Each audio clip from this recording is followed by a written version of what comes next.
오늘 말씀에서 하나님은 예레미야 선지자에게 이스라엘을 위해 기도하지 말라고 말씀하십니다. 선지자의 역할이 무엇입니까?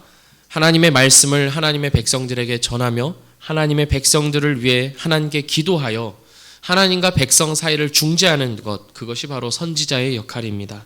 그런데 하나님께서는 예레미야에게 그 일을 더 이상 하지 말라 말씀하십니다. 더 이상 이스라엘 백성들과 어떠한 교제도 나누지 않겠다라고 선포하십니다. 그 이유가 무엇입니까? 이스라엘 백성들이 집단적으로 우상을 숭배하기 때문입니다.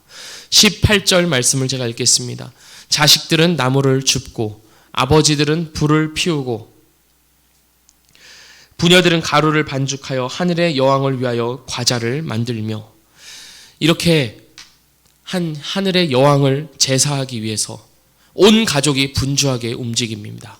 한 마음으로 각자 맡은 일을 열심히 하고 있습니다. 그러나 그 분주함과 그 열심이 하나님을 향한 것이 아니라 우상을 향해서 동원되고 있습니다. 어느 한 개인뿐만 그런 것이 아니라 집단적으로 우상을 숭배하고 있는 것입니다. 그래서 하나님은 하나님의 진노와 분노를 예루살렘에 쏟아 부으시겠다고 단언하십니다. 하나님의 진노와 분노가 너무나도 크기 때문에 하나님은 예레미야에게 백성들을 위해 기도하지 말라 말씀하십니다. 앞전의 사례들을 보면 모세는 이스라엘이 금송아지를 숭배하는 죄를 범한 뒤에 이스라엘을 멸하게 하지 말아달라고 하나님께 기도하였습니다. 하나님께서는 이스라엘을 모두 쓸어버리고 모세를 통해 새로운 민족을 일으키시겠다고 말씀하셨지만 모세는 그리하지 말아달라고, 그렇게 하시면 이 만방의 하나님의 이름이 어떻게 되겠냐고 하면서 하나님을 설득하여 하나님의 진노를 거두게 하였습니다. 사무엘도 늘 하나님께 기도함으로 하나님과 백성 사이를 중재하였습니다. 이렇게 하나님은 자신이 세운 선지자의 목소리에 귀를 기울이시고 이스라엘에게 인자와 자비와 긍휼을 베풀어 오셨습니다. 그러나 이제 하나님은 선지자 예레미야에게 그들을 위하여 간구하지 말라, 기도하지 말라 말씀하십니다. 하나님의 분노와 진노가 극에 달했기 때문에 한계에 이르렀기에 하나님은 이스라엘을 반드시 심판하고자 하시는 것입니다. 20절을 보면 사람과 짐승과 들나무와 땅의 소산, 곧 이스라엘이 의지하고 기대고 붙잡았던 모든 것들에 대해서 하나님의 진노와 분노를 쏟아 부으시겠다고 선포하십니다. 이스라엘이 우상을 위한 재물을 쏟아 부은 바로 그곳에 하나님께서는 자신의 진노와 분노를 쏟아 부으겠다 말씀하십니다. 하나님께서 이스라엘에게 진노하시는 또 다른 이유는 이스라엘이 하나님을 철저하게 무시하고 있기 때문입니다. 21절을 보면 하나님께서는 이렇게 말씀하십니다. 너희 희생제물과 번제물의 고기를 아울러 먹으라. 희생제물의 고기는 제사 규례에 따르면 제사 후에 먹을 수 있습니다. 하지만 번제물의 고기는 먹을 수 없습니다. 왜냐하면 번제라고 하는 제사는 하나님께 완전히 남김없이 태워드리는 제사이기 때문입니다. 그런데 하나님은 지금 명령하시기를 번제물의 고기까지도 먹으라 말씀하십니다. 하나님께서 도리어 제사 제도를 어기라고 말씀하시는 것입니다.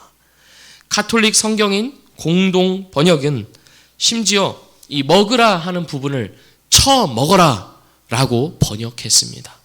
하나님께서 왜 이렇게 말씀하시는 것입니까? 이스라엘 백성들이 드리는 제사가 하나님 앞에 아무 소용이 없기 때문입니다. 이스라엘은 24절의 말씀처럼 순종하지도 않고 귀를 기울이지도 않고 등과 얼굴을 돌려버렸습니다. 하나님의 말씀을 듣지도 않고 들을 생각도 없으면서 성전에 나와 제사 규례대로 제사를 드리고 있는 모습이 하나님 보시기에는 역겨운 것입니다. 이스라엘은 지금 하나님을 어떻게 취급하고 있습니까? 말하지도 못하고 움직이지도 못하고 아무 반응도 없는 우상과도 같이 취급하고 있는 것입니다. 우상이 어떤 존재입니까? 나에게 공물을 바치기만 하면, 제사를 잘 드리고 적당히 잘 해주기만 하면 나도 너에게 잘 해주겠다 하는 것이 바로 우상입니다. 일례로 바알 신은 비를 관장하는 신이었기 때문에 사람들은 바알신에게 제사를 드렸습니다. 바알신이 그 제사를 받고 비를 내려준다고 믿었습니다. 사실은 그 비조차도 하나님이 내려주시는 것이었지만 말입니다. 이스라엘이 생각한 하나님은 어떤 하나님이었습니까? 적당히 예배만 잘 드리고, 적당히 헌금 잘 하고, 적당히 내 삶의 일부분만 떼어드리면 좋아하고 대충 넘어가는 하나님이었습니다. 이스라엘 백성들은 하나님을 우상 취급하고 있는 것입니다. 하나님께서 자기 백성에게 원하는 관계는 인격적인 관계라는 것을 모른 채 하나님을 비인격적인 우상 취급을 해버렸습니다. 이스라엘은 제사를 통해서 자신들의 죄악된 삶을 하나님 앞에 불태우고 하나님께 철저하게 돌이켜야 했습니다. 그것이 진정 예배요, 그것이 진정 제사요, 제사가 의도하고 있는 목적이었습니다. 그러나 이스라엘은 자기들 삶은 아무렇게 살더라도 제사만 적당히 잘 드리면 하나님이 봐주실 것이라고 믿었습니다. 하나님을 몰라도 너무 몰랐던 것입니다. 하나님께서 자기 백성에게 진정으로 요구하시는 예배는 무엇입니까? 바로 삶의 예배입니다. 일상의 예배입니다. 삶의 모든 순간순간을 하나님 앞에서 살고 하나님 앞에서 선택하고 하나님에게 나의 최고의 가치를 두고 살아가는 것입니다. 순종입니다. 내 욕심과 내 정욕의 순종이 아니라 하나님 말씀에 대한 순종이 하나님이 원하시는 예배입니다. 그러나 이스라엘에게 남은 것은 껍데기뿐이었습니다. 예배를 드리고 있으나 그 마음은 하나님께 있지 않았습니다. 예배를 드리고 있지만 동시에 하나님을 우상 취급하며 하나님을 우습게 여기고 무시한 것입니다. 사람과 사람 사이에서도 이렇게 행동하지는 않습니다. 어느 정도 생각이 자란 성인이라면 사람 앞에서 사람을 대놓고 외면하고 무시하지 않습니다.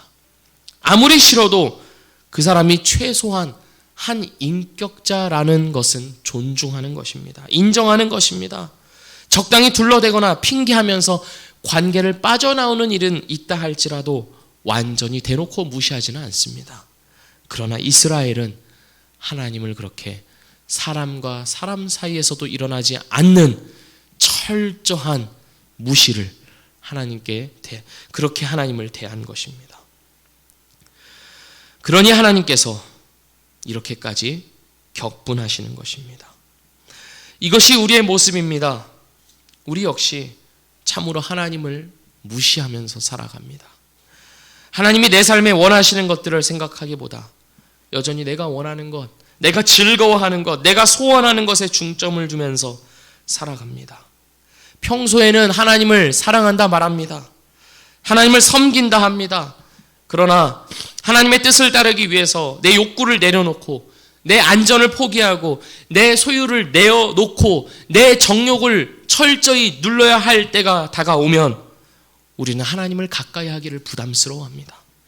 하나님이 우리에게 원하시는 것은 우리를 통해서 하나님의 공의와 사랑과 긍휼이 흘러가는 것인데 우리는 하나님의 뜻이 내 원함과 부딪힐 때면 언제 하나님을 믿었냐는 듯이 하나님께 등을 돌리고 외면해버린다는 것입니다. 아주 은밀하게 말입니다. 부담스러워합니다. 나중으로 미룹니다. 때가 되면 하겠지라고 하면서 스스로 타협합니다. 그러고서는 예배 자리에 나와 이렇게 하면 하나님이 그래도 받아주시겠지라고 기대를 걸며 하나님의 마음을 위로하려고 합니다. 그래도 나 정도면 괜찮지 않냐고 하면서 말입니다. 하나님은 그런 우리를 보시면서 그러한 예배, 그러한 재물 너나 처먹어라 라고 말씀하시는 것입니다. 정작 중요한 것은 우리의 삶을 통해 하나님의 뜻이 이루어지는 것인데 우리는 적당히 종교 생활만 잘하면 하나님께서 받으실 거라고 생각합니다. 하나님을 우상 취급하는 것입니다. 바쁘게 살아갑니다. 분주하게 살아갑니다. 한 가족의 역할을 분담하여서 누구는 나무를 줍고 누구는 불을 피우고 누구는 요리를 하는 것처럼 각자 맡은 일들을 열심히 합니다. 그런데 그 모든 것들이 누구를 향해 있습니까? 하늘의 여왕을 향해 있습니다. 다산과 풍요로움을 약속하는 하늘의 여왕이 나를 책임져주고 나를 먹여 살려줄 것이라고 믿고 아주 열심히 분주하게 하늘의 여왕을 섬깁니다. 이것이 우리의 모습 아닙니까?